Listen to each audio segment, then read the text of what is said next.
大家好，我是老翟，欢迎来到翟山鹰内幕解析频道。别忘了订阅、点赞、点击小铃铛，第一时间看到我的视频，谢谢。这个在2021年，全世界很多国家都有报道，就是 WTO 已经名存实亡，被谁干死的？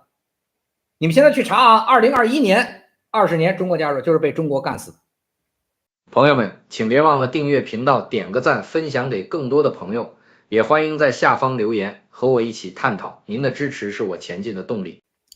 世界贸易组织 WTO 本来是一个独立于联合国之外的永久性国际组织，意图为参加的国家之间制定贸易体系的组织基础跟法律基础。当时是众多国际贸易协定的管理者、各成员国立法的监督者，以及为贸易提供解决争端和谈判场所的地方。中国是2001年正式加入世界贸易组织的，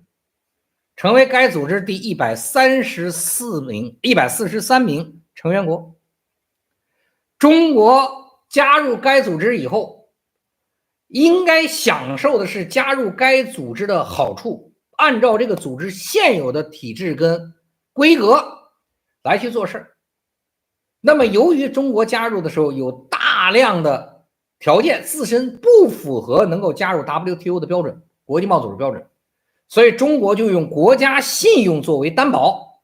对 WTO 承诺将在快则1-2年，慢则3-5年内对所有不符合 WTO 标准的缺陷进行深度的改变，肯定保证符合 WTO 的标准。当时不仅中国，很多加入 WTO 的国家都做过这种承诺，而且也都按照承诺办了，顺理成章，理所应当。结果这一切在中国2001年加入 WTO 之后全改变了。中共通过中国这个土地，利用中共惯有的流氓思维，2021年不是现在我讲过了，定义的叫成为世贸组织有史以来最典型的坏榜样，就把 WTO 玩没了。截止到2023年底，今年2024年没有，2023年底，中国当时加入 WTO 时候，用国家信用保证的3-5年内完成的29项缺陷的改革的承诺，22年过去，2023年底，勉强兑现了11项，29项，18项完全没有兑现。未兑现率达到了 63%， 创造了整个 WTO 成员国的新纪录，说话不算数的新纪录。即使说已经完成的11个兑现项目中，也都是水分多多的，几乎没有按照时间准确完全去兑付的，或者兑付的时间远远迟于承诺的时间。像承诺加入 WTO 3年后就完成开放的工业品平均关税、建筑设计业的准入、资产管理准入等大量条款，最终都是通过美国等国家不断的施压，才在2018年逐步达成的。2023年达成就11项，还有很多领域设立大量的隐形门槛，明面上表示一定大开放，全部没问题，比如说电信行业全部对外资开放限制，但是到今天为止，中国也没有见过任何一家外资企业在中国获得开展电信业务的实质性这种工作，就是移动、电信、联通。你见过外企吗？隐形的门槛让你做不了，还有自己的准入门槛，双重标准。比如说外国律师事务所来华开展业务，承诺跟中国的一样，然后在中国规定外国律师所不能出具基于中国法律的意见书，不能代表客户在中国大陆出庭，只能在国际法、外国法律及中国法律环境这方面出具一些意见。连中国的律师如果被外资的律师事务所雇佣，都不能获得中国大陆的律师资格证书，已经取得资格证书的要停止使用。所以你说它开放吗？它实际上这种规则就不允许入，还有大量拉抽屉的规则，今天允许，明天不允许。做文字游戏，文字好像允许，实际上根本就不允许流氓手段。就这也叫完成了11项。这些玩心眼斗技术的小技巧，在中国进入 WTO 之前，所有 WTO 的成员国完成承诺的时候都是没见过的，人家都没听说过。中国牛逼，特别牛逼，全都开始玩。除了勉强的狡辩说完成的包括关税减免、开放海上运输、开放邮递业务、开放电信业务等11个承诺之后，剩下的18项，包括取消非关税壁垒、对外资完全开放流通领域、对外资完全开放金融租赁业务和汽车信贷业务、外汇业务等取消地域级客户限制。入市2年内，外资银行可以对国内公司开展人民币业务；5年内，外资银行可以对国内个人客户开展人民币业务。外资占多数股权的合资学校可以提供小学、初中、高中、大学、高校、成人教育、其他教育服务。允许外国投资的企业可以分销其在中国生产的产品，并针对其分销产品提供包括售后服务在内的配套服务。这可能有点复杂，大家知道，比如烟草等行业就不许外国人进，承诺是都能进。外资在中国可以实施无限制的特许经营，外资可以开放，外资可以完全行使开放的公路运输跟铁路运输的权利，取消一切现在的限制外国银行所有权。你没见过外国开的火车吧？没见过吧？一切外国银行所有权经营及法律形式的非审慎措施，包括有关内部分支机构和许可证限制的18个等等承诺，至今都没有完成。22年过去了，答应3年内干完的都没完成。那么由此这些没完成，导致出现问题、出现纠纷提问的时候，包括中共的国务院、商务部、外交部等各种机构，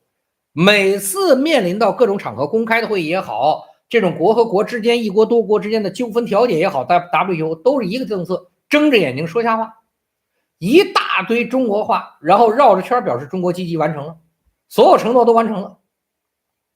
那 WTO 它国际合作机构不具备国际执法权，中国是一个独立的主权国家，出现问题只能磋商，中国又摆一个流氓的姿态， WTO 完全无能为力。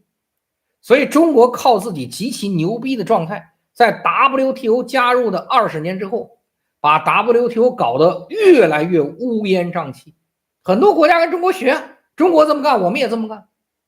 所以单边跟多边的贸易越来越多，最终很多国家在外贸领域再也不信任 WTO 了，自发成立新的国际组织，像刚才说的 CPTPP 就是因为自发成立的。如果 WTO 好使，人家不会自己成立，叫 WTO 不好使了，被谁搞死了？被中国搞死了。所以人家自己成立一些国际组织，自己直接建立这种多边贸易关系，不依赖于 WTO 来进行自己的外贸了。那不仅是 WTO 被中国玩坏了，被中国玩坏的多了，国际刑警组织、世界气象大会、联合国的世界卫生组织、世界人权理事会等等，就是都被中国人玩坏了，坏的程度不一样。就这些人本身，中国人叫什么？中国人叫做呆板、刻板运行的组织。你看一说这话，就全是有缝可钻。在中国加入之后，这些呆板、刻板但遵循公平公正原则的机构，都变得流氓且没有原则起来。中共充分利用这些组织中的缺陷跟漏洞，把这些组织形成的结果出现这种名气，变成了自己来达成自己目的的手段。比如说利用国际刑警组织的规则，当中国人成为这个组织的轮值主席之后，就把国际刑警组织变成了一个中共在全球打击自己敌人的一个有力工具比如说联合国卫生组织利用其漏洞把这个主席鼓掌之上，最后出来的调研结果成为什么？直接把这个结果成为排斥中共散播武汉病毒到全世界这个准确点论点的一个依据，导致这个应该叫拉加德的人吧，真的头疼死了，恨中国恨死了。这中共呢，这种流氓撒谎的本事本来就是天下无敌的，他成立他这个共产党起来一步搞日本到国民党关系，这个呢就靠这个，然后到文革的时候一个反左反右，说话不算数，搞死这搞死那个，到文革的他就是一路就是靠这么干上来的，他就没有任何什么道德伦理公正公平的概念。所以呢，他自己参加的国际组织在中国没有参加之前，大家都是很和平的，都按照一个体系。由中国人来讲叫呆板、刻板的模式运行。结果呢，中国加入了，就没有遇见过一个像中国这样的国家一直撒谎，永远诡辩，永远不说真话，还在全世界有影响出生人口众多的国家，大国。所以这样的呢，中国改革开放以后这几十年，把国际上大量的这种组织和研究机构都搞得要晕头转向，黑白不分的。本身所有这种国际组织，它制定公平透明的规则，大家都严格遵守，是这么多群体大家一起在共同的规则下最好发展的一个最佳选择。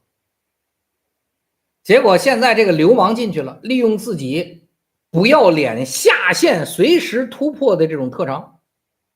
把整个群体里的所有这些规则和体系，甚至于某些人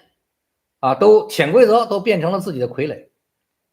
组织里面的各种的规则变成了自己的一个可以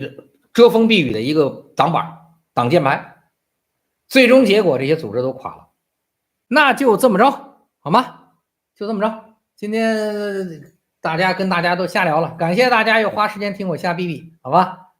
然后希望国内的朋友睡得香，海外的朋友心想事成，谢谢大家，谢谢。